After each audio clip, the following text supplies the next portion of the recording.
है उतना ही मान दे जा। भगवान को भी भगवान बनने के लिए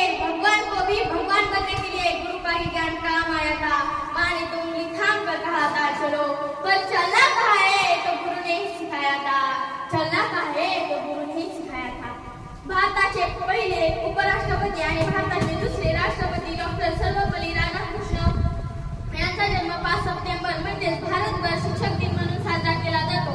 डॉक्टर सर्वपल्ली राधाकृष्ण यांचा जन्म 5 सप्टेंबर 1888 रोजी भारतातील दक्षिणेकडील तमिळनाडू मधील तिरुतनी या ठिकाणी झाला। डॉक्टर सर्वपल्ली राधाकृष्ण हे राष्ट्रपती होण्यापूर्वी एक